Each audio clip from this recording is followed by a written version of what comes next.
అందరికీ నమస్కారం. శివసేన ఛానల్కి స్వాగతం. మధ్యాహ్నం నుండి తలనొప్పిగా ఉంది సుందరమ్మకి. ఆ పూట పని మనిషి రాలేదు, కానీ తలనొప్పికి కారణం అది కాదు. చిట్టికి అన్నం తినిపించి తన భోజనం కానించి హాయిగా కునుకు తీస్తున్న వేళ పల్లె నుండి వచ్చిన అత్తగారి రాకతో నిద్రాభంగమైంది. విసుగుతోనే అయినా అత్తగారిని పరామర్శించి ఆవిడ కోసం అన్నం వండింది. అప్పటికప్పుడు ఈవిడ ఎప్పుడూ ఇంతే. ముందుగా ఒక ఉత్తరం రాసి పడేస్తే ఏ వేళకి వచ్చిన భోజనం తయారుగా ఉంటుంది కదా. అలాంటి అలవాట్లు లేవు. ఎప్పుడు ఇలాగే హఠాత్తుగా ఊడిపడుతుంది అని లోపల గొణుక్కుంది సుందరి. సాయంత్రం ఇల్లంతా కసువు చిమ్మి ఎత్తి పెరట్లో ఉన్న తొట్టిలో వేయబోయింది. ప్రహరీ గోడవతల నుంచి పక్కింటామె తల మాత్రమే కనిపించేలా పలకరించింది. మధ్యాహ్నం మీ ఇంటి ముందు రిక్షా ఆగినట్లుగా ఉంది, ఎవరో చుట్టాలొచ్చారనుకుంటా అని అడిగింది పక్కింటి శాంతమ్మ. ఇంకా ఎవరున్నారులేండి, మా ఇంటికొచ్చే చుట్టాలు. మా అత్తగారే వచ్చి దిగారు. ఆ మధ్య వచ్చి వెళ్ళింది కదా 3 నెలల క్రితం. ఏది 2 నెలలే అయింది క్రితం సారొచ్చి వెళ్ళి. ఆవిడకేంలేండి, బుద్ధి పుట్టినప్పుడల్లా ప్రయాణం కట్టేస్తారు. దగ్గరే కదా. తను మెల్లిగా మాట్లాడుతున్నాను అని అవతల అత్తగారు నిద్రలో ఉన్నారు అని అనుకుంది సుందరి. కానీ అప్పుడే నిద్రలేచిన అత్తగారు, అంత క్రితమే ఇంట్లో అడుగుపెట్టిన భర్త, ఇద్దరికీ తన మాటలు వినిపించాయని పాపం ఆమెకు తెలియదు. మహాలక్ష్మమ్మకి రఘురాం ఒక్కడే సంతానం.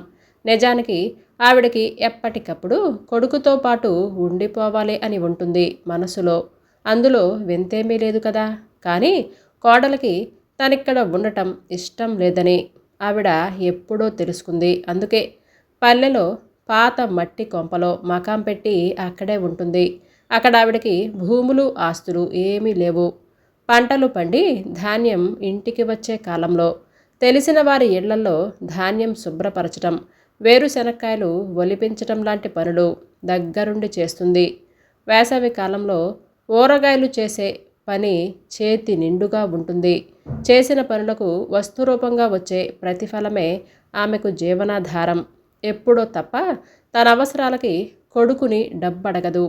కొడుకును అతని సంసారాన్ని చూడాలని ఎప్పుడు అనిపిస్తే అప్పుడు ప్రయాణమై వస్తుంది. కానీ వారం రోజుల్లోనే ముఖం మొత్తి తిరుగు ప్రయాణం కట్టడం ఎప్పుడూ జరిగేదే. కోడలతో ఎలాగైనా సరే సర్దుకుపోవాలని, వాళ్లతోనే ఉండిపోవాలని ఉంటుందావిడికి. కానీ ఆ కోరిక తీరే ఆశ మాత్రం ఏదీ కనిపించదు. మనసులో ఎంత బాధైనా సరే దిగమింగుకొని ఎటువంటి పరిస్థితుల్లో అయినా సరే కోపావేశాలకు లోను కాకుండా ఉండగలిగిన వారు చాలా అరుదుగా ఉంటారు. ఇలాంటి వ్యక్తుల మంచితనానికి ఒక్కొక్కసారి చేతకానితనం అనే లేబుల్ తగిలించడం జరుగుతూ ఉంటుంది. ఈ అరుదైన తెగకు చెందినవాడే రఘురాం. సుందరికి తన తల్లంటే ఎందుకు సరిపడదో అతనికి ఎంత ఆలోచించినా అర్థం కాదు. తను తప్ప మరో దిక్కులేని ఆవిడ పల్లెలో ఒంటరిగా ఉండిపోవటం అతనికి ఏమాత్రమూ ఇష్టం లేదు. అలాగని మా అమ్మ ఇక్కడే ఉంటుందని భార్యతో గట్టిగా చెప్పటం అస్సలు అతనికి ఇష్టం లేదు. తనంతట తనే ఆమె తన తల్లిని అభిమానించాలని, గౌరవించాలి అని అతని కోరిక. అందుకే ఏం చెయ్యాలో ఏమాత్రము అతనికి అంతుపట్టని విషయం. ఎవరిని ఏ విషయంలోనూ బలవంతం చేసి ఏ పని చేయించలేమని అతని నమ్మకం. సైకిల్ లోపలికి తెచ్చి స్టాండ్ వేస్తూ పెరట్లో నుంచి వినవస్తున్న సుందరి మాటలు ఏమీ పట్టనట్లుగా ఏమ్మా ఎప్పుడు రావటం అని ఆప్యాయంగా తల్లిని పలకరించాడు రఘురాం. తల్లి పక్కన మంచం మీద కూర్చొని మాట్లాడుతూ ఉన్నాడు. ఆరోగ్యం ఎలా ఉందమ్మా నీకు? ఈ మధ్య నీ నుంచి ఉత్తరాలు లేక ఎన్నాళ్ళయిందో కదా. నాకేంరా, గుండ్రాయిలా ఉన్నాను. నువ్వేంటి అంత సన్నబడిపోతున్నావు?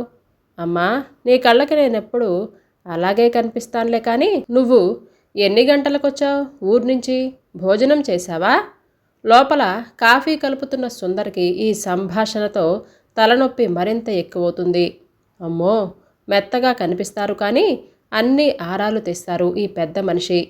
మధ్యాహ్నం ఇంటికొచ్చిన అమ్మకి పెళ్ళాం భోజనం పెట్టిందా లేదా అని తెలుసుకుంటున్నారు. ముసలావిడ అంతే. తనొక్కతే సవ్యంగా వంట చేసి పెట్టగలిగేటట్లు తన వంట తింటేనే కొడుకు ఆరోగ్యంగా ఉంటాడు అని అన్నట్లు మాట్లాడుతుంది అని విసుక్కుంది. ఇంతలో చిట్టి నిద్ర లేచింది. అవతల నాయనమ్మ స్వరం వినిపించగానే ఉత్సాహంగా పరిగెత్తుకుంటూ యువతలకు వచ్చేసింది. మా తల్లే బంగారు కొండ, అయిందా నిద్ర అని అంటూ ఆవిడ బడిలో కూర్చోబెట్టుకుంటే కొండెక్కినంత సంబరం ఆ పిల్లకి. బడికెళ్ళలేదే అమ్మా అని అడగగానే ఇవాళ సెలవు కదా నానమ్మా అని ఠక్కున జవాబు చెప్పింది చిట్టి. అంత మాత్రం తెలీదా నీకు అనే ధోరణితో కాఫీలు అయ్యాయి అని అంది. కూరగాయల సంచి పుచ్చుకొని తయారయ్యాడు రఘురాం. అత్తగారు ఇంట్లో ఉంటే సుందరి ఎలాంటి మూడ్లో ఉంటుందో అతనికి తెలియంది కాదు. ఇలాంటివన్నీ మనసుకు పట్టించుకొని బాధపడటం అతను ఎప్పుడో మానేశాడు. కాకరకాయలు లేవా, వేయించేస్తావా రాత్రికి అని అడిగాడు. కాకరకాయ వేపుడంటే వాళ్ళమ్మకిష్టం, అందుకే తెస్తాననటం. ఇంకా నన్ను అడగటం ఎందుకు అని అనుకుని ఏదో ఒకటి పట్టుకురండి అని అంది. అది 3 గదుల ఇల్లు. ఇంట్లో ఉన్న వాళ్ళంతా కలిసికట్టుగా ఉంటే ముగ్గురేమిటి, 5గురైనా కుటుంబమైనా సులభంగా ఇమిడిపోవచ్చు. కానీ ఉన్నవాళ్ల మధ్య రహస్యాలు దాగటం అనేది వీలు కాని పరిస్థితి. ఇంట్లో ఎవరితో ఏం మాట్లాడుకున్నా సరే అందరికీ తెలుస్తుంది. అత్తగారు తమతో ఉంటే ఖర్చు ఎక్కువనే కారణం ఒకవైపు ఉన్నా ఆవిడ వల్ల తనకు భర్తతో ఏకాంతం దొరక్కపోవటమే కోపం కూడా సుందరికి. తల్లి కొడుకులిద్దరూ కబుర్లో పడ్డారంటే తనని పరాయిదాన్ని చేసినట్లుగా ఉంటుందని. రఘురాంకి స్నేహితులు బయట తిరుగుళ్ళు చాలా తక్కువ. సాయంత్రం ఆఫీస్ నుంచి వచ్చాడంటే ఎప్పుడో తప్ప ఒక్కడే బయటికి వెళ్ళటం అంటూ ఉండదు. ఇంట్లో ఉన్నంతసేపు కూతురుతో ఆడుకుంటూ భార్యతో కబుర్లతో గడిపేస్తాడు. అలాంటివాడు తల్లి రాగానే సగం టైం అటు కేటాయించేసరికి భరించలేకపోతుంది సుందరి. తనతో ఏదైనా చిన్న హాస్యమాడాలన్నా సరే రహస్యంగానే. నిజానికి మహాలక్ష్మమ్మ గారుంటే చాలా పని తగ్గిపోతుంది సుందరికి. ఆవిడ నిద్రపోతున్నప్పుడు తప్ప ఏదో ఒక పని చేయకుండా ఊరికే కూర్చోదు. కానీ ఆవిడంటే కలిగే చిరాకు వలన ఆమె చేసేది సహాయంగా అనిపించదు సుందరికి. ఊరికే కూర్చోలేక అలవాటు కొద్దీ పని చేస్తూ ఉంటుంది అని అనుకుంటుంది. మహాలక్ష్మమ్మకి సుందరంటే అభిమానమే. ఏ పూటైనా సుందరికి కాస్త నలత చేస్తే చాలు, మంచం మీద నుంచి లేవనివ్వదు. హాయిగా విశ్రాంతి తీసుకొనిచ్చి అన్ని పనులు చేసి పెడుతుంది. రాత్రి భోజనాలయ్యాయి. ముందర గదిలో పట్టె మంచం పరుపు వేసి పెట్టాడు. రఘురాం తల్లి కోసం నానమ్మతో మాట్లాడుతున్న నాన్నని తరిమేసింది చిట్టి. నువ్వెళ్ళి పడుకో నాన్న, నేను నానమ్మతో కథ చెప్పించుకోవాలి అని అంది. సుందరి ఏం చేస్తుందో అని చూడబోయాడు రఘురాం. పళ్ళాలు గ్లాసులు కడిగి సర్ది పెడుతున్న సుందరిని ఏమోయ్ ఇంకా నీ పని అవ్వలేదా అని అడిగాడు. ఇదిగో అయిపోయిందండి, వస్తున్నాను. ఒక్క పలుకులు కావాలా? కాదు, నువ్వే కావాలి అని రహస్యంగా అంటూ వెనకగా వచ్చి సుందరి భుజాల చుట్టూ చేతులేశాడు. భర్త చేతులు విడిపించాలని ప్రయత్నిస్తూ కళ్ళు తలుపు వైపు తిప్పి చూసింది. చిట్టేది అని అంది అనుమానంగా. వాళ్ళ నానమ్మ దగ్గరికి చేరి కథలు చెప్పించుకుంటుంది. ఇవాళకి మన దగ్గరికి రాదేమో అని అన్నారు రఘురాం. సుందరి ఇచ్చిన వక్కపొడి నోట్లో వేసుకుంటూ. 4 ఏళ్ల చిట్టి అమ్మ నాన్నలు స్నేహంగా ఉంటే సహించదు. ఇంట్లో ఉన్నది 2 మంచాలు. ఒకటి అత్తగారికి వేస్తే మిగిలిన దాని మీద భర్తకి పరుపు వేసి సర్దింది. సుందరి కింద చాప మీద దుప్పటి పరుచుకుంది తన కోసం. చాప మీద నడుం వాల్చి పడుకోబోతున్న సుందరిని ఇలా రాబోయ్ అని అంటూ మంచం మీదకి లాగాడు రఘురాం. మా అమ్మ మనవణ్ణి ఎప్పుడిస్తావు అని అడుగుతుంది. ఆవిడకేం బాగానే అడుగుతుంది అని అనుకుంది సుందరి. పైకి మాత్రం ఏమీ అనలేదు. కొంపతీసి నాకు తెలియకుండా ఏ పీల్సైనా వాడుతున్నావా ఏంటి?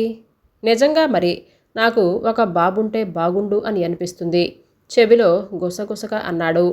కథయిపోయింది కాబోలు లోపలికొచ్చేసింది చిట్టి. ఇలాంటి గడుగ్గాయ్ ఒక్కటుంటే చాలు, ఏ ఫ్యామిలీ ప్లానింగ్ అవసరం లేదు అని గొణుక్కుంది. సుందరి కూతుర్ని పక్కనే నిద్రకుపక్రమిస్తూ. బొత్తిగా ఓర్పులేని మనిషి, నిమిషాల మీద కోపం విసుగు వచ్చేస్తాయి అని అనుకుంటూ లేచి వెళ్ళి లైట్ ఆఫ్ చేశాడు రఘురాం. 4 రోజులయ్యేసరికి తిరుగు ప్రయాణం కట్టేసింది మహాలక్ష్మమ్మ. ఎప్పుడు జరిగేదే ఇది. ఉదయం ఆఫీస్కి బయలుదేరుతున్న కొడుకుతో చెప్పింది, ఇవాళ మధ్యాహ్నం ఊరికి వెళుతున్నాన్రా అని. అదేమిటమ్మా, అంత తొందర ఎందుకు? అయినా అక్కడ ఏమంత అర్జెంటు పనిలో ఉన్నావని 4 రోజులకే ప్రయాణం కట్టేస్తావు? లేదులేరా, ఏమిటో నాకు ఊరికే కూర్చుంటే తోచదు, చేతి నిండా పనుంటేనే బాగుంటుంది అని అంది. కానీ అసలు కారణం ఇంకేదో ఉండాలని రఘురామ్కి ఆవిడ ముఖం చూస్తేనే తెలిసిపోయింది. కానీ ఎంత అడిగినా అసలు సంగతి బయట పెట్టదామే. తను ఎలా ఉన్నా పర్వాలేదు, కొడుకు సంసారం సవ్యంగా ఉంటే చాలు అన్నదే ఆ తల్లి కోరిక. సరే, మీ ఇష్టం, భోంచేసి వెళ్ళు. తన జేబులో నుంచి 20 రూపాయలు చేతిలో పెట్టాడు. అప్పుడు కొడుకు ముఖంలో కనిపించిన బాధ ముసలామె దృష్టిని దాటిపోలేదు. సుందరికి కొంచెం నలతగా ఉంటుంది. చాలా రోజుల నుంచి రఘురామ్కి చెప్పకుండా దాస్తూ ఉంది. అతను తెలుసుకునేసరికి ఆమెకు 3వ నెల వచ్చేసింది. అమ్మా, మీ కోరిక తీరబోతుంది అని, త్వరలోనే మనవడు పుడతాడని తల్లికి ఉత్తరం రాయాలి అని అనిపించింది రఘురామ్కి. కానీ విషయం తెలిస్తే ఆవిడ రాకుండా ఉండదు. కోడల్ని చూడాలని ఆరాట పడుతుంది. ఎప్పుడొచ్చినా సరే ఏదో ఒక మనస్పర్ధతో వెళ్ళటమే కదా అని అనిపించి ఉత్తరం రాయటం మానేశాడు. సుందరి అన్నయ్య కృష్ణమూర్తి ఆఫీస్ పని మీద హైదరాబాద్ వెళుతూ బస్సుదారే కదా అని ఒక పూట కర్నూలులో దిగాడు. సుందరిని చేసుకోకముందే రఘురామ్కి మంచి స్నేహితుడతను. చిన్నతనంలోనే తల్లి తండ్రి పోతే బాధ్యతలు అన్నీ తల మీద వేసుకున్నాడు.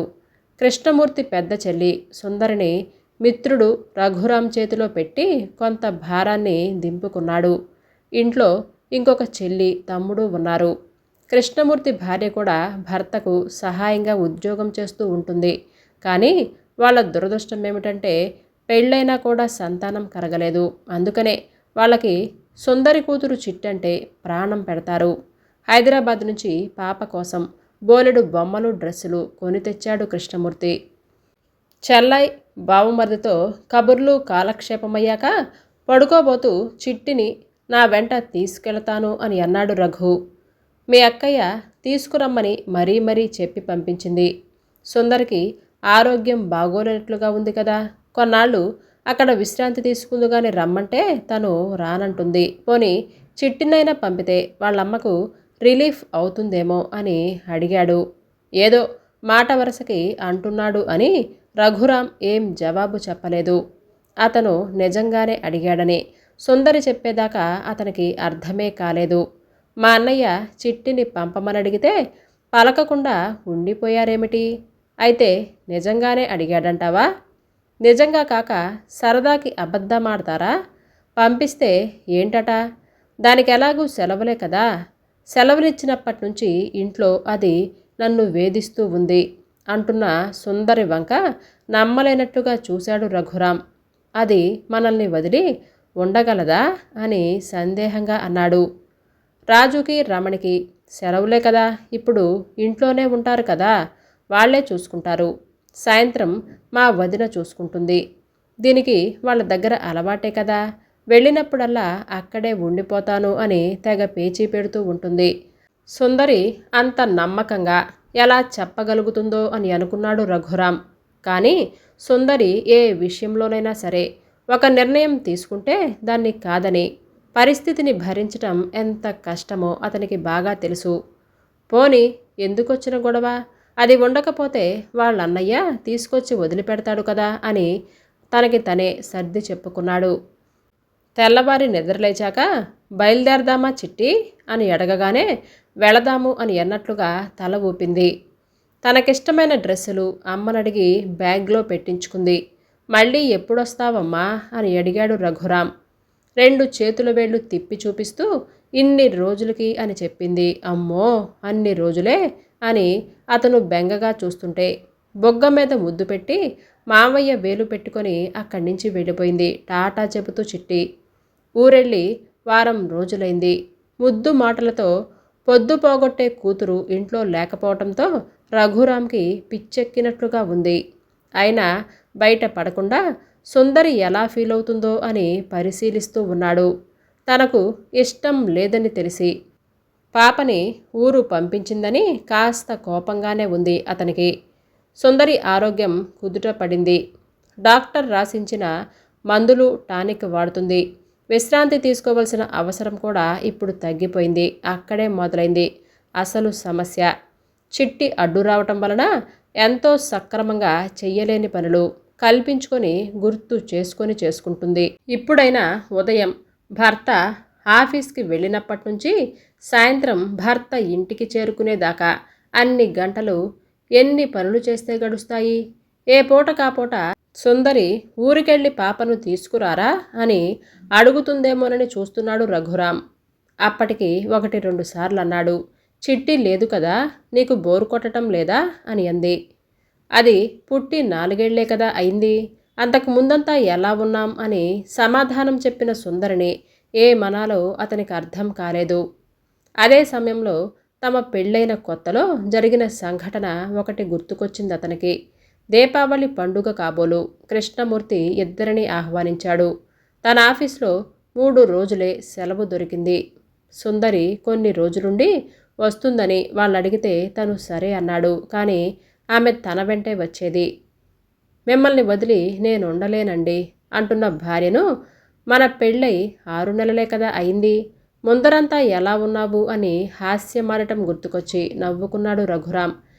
నిజానికి తనకి కూడా వెలితిగానే ఉంది కూతురు లేకపోవటం. కానీ ఆ పిల్ల చేసే అల్లరి గుర్తుకొచ్చి పోని ఇంకొన్నాళ్ళు హాయిగా ఉన్నాను అని అనుకుని సంతృప్తి పడుతుంది. మధ్యాహ్నం ఒక్కతే కూర్చొని భోజనం చేస్తుంటే చిట్టి ఎలా ఉందో అక్కడ, ఎన్ని మాటలు కథలు చెప్పో మరిపిస్తూనో అది కాస్త అన్నం తినటం. అలాంటిది దాన్ని ఎలా చూసుకుంటున్నారో ఏంటో అని అనిపిస్తుంది. రాత్రి మాటల మధ్యలో ఎప్పుడో నిద్రపోయాడు రఘురాం. ఒకరోజు అర్ధరాత్రైనా నిద్ర పట్టలేదు సుందరికి. మెడ మీద చేతులు, కడుపు మీద కాళ్ళు వేసి బిగించి పడుకునే కూతురు లేని లోటుతో అసహనంగా గడుపుతుంది. అయినా ఇవేమీ రఘురాంకి తెలియనివ్వకుండా గొంభనంగా మనసులోనే పెట్టుకుంది. ఒకసారి ఇద్దరూ షికార్కి పార్కుకు వెళ్ళారు.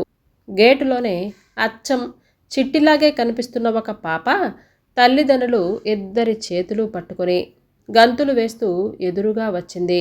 మన చిట్టిలాగే ఉంది కదూ.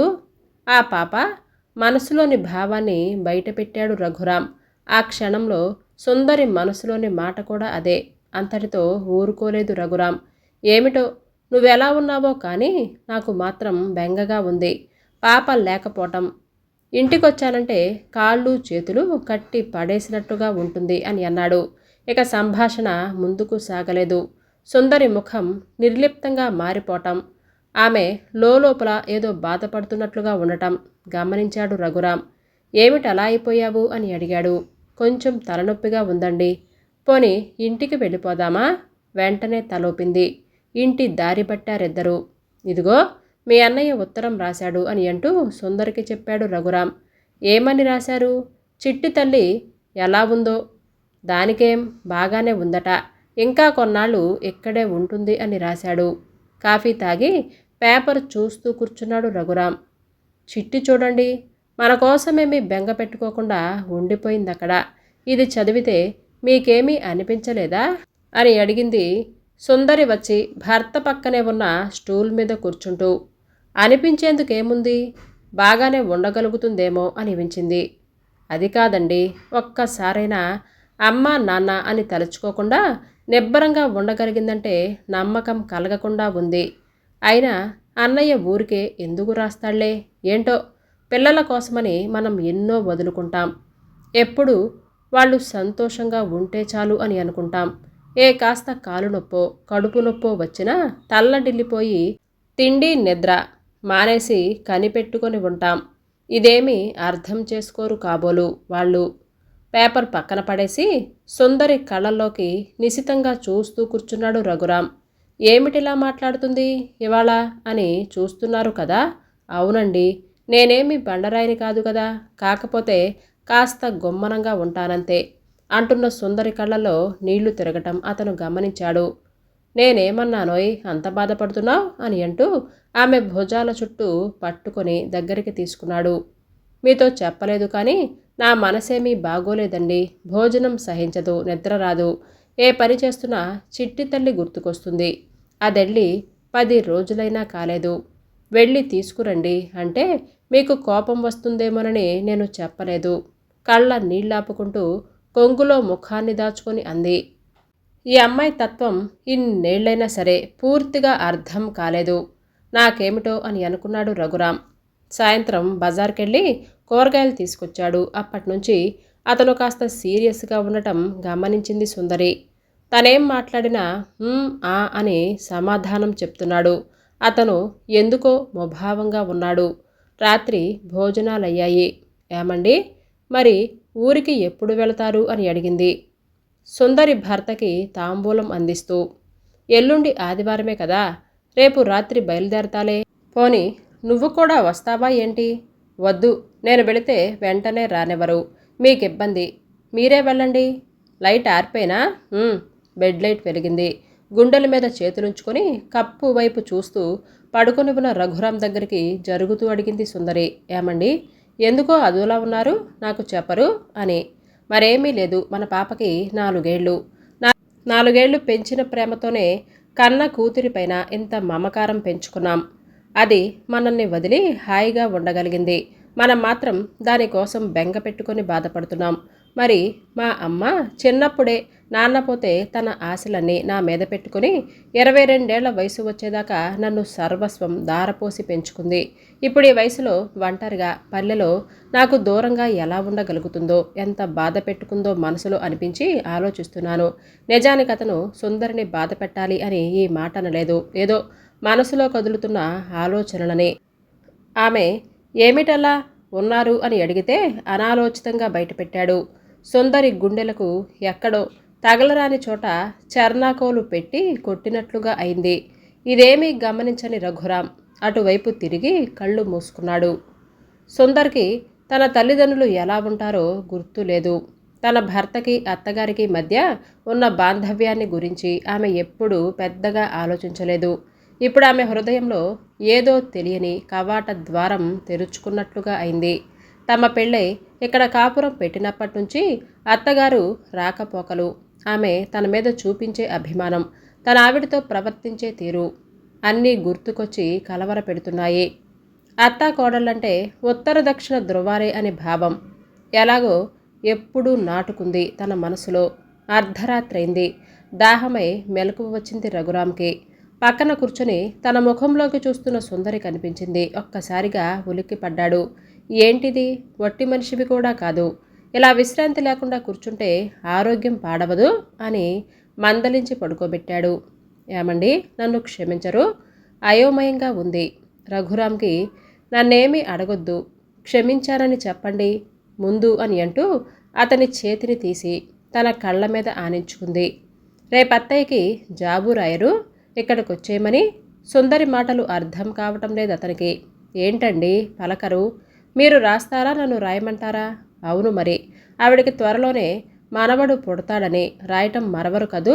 కళ్ళు మూసుకొని ఏదో లోకంలో ఉన్నదానిలా మాట్లాడుతున్న సుందరిని చూసి చిత్రమైన మనిషి, ఏ నిమిషం ఎలా మారుతుందో ఎప్పుడు నా ఊహకే అందదు అని అనుకుంటూ కళ్ళు మూసుకొని రఘురాం మరో నిమిషం నిద్రలోకి జారుకున్నాడు. ఈ కథ ఇంతటితో సమాప్తం.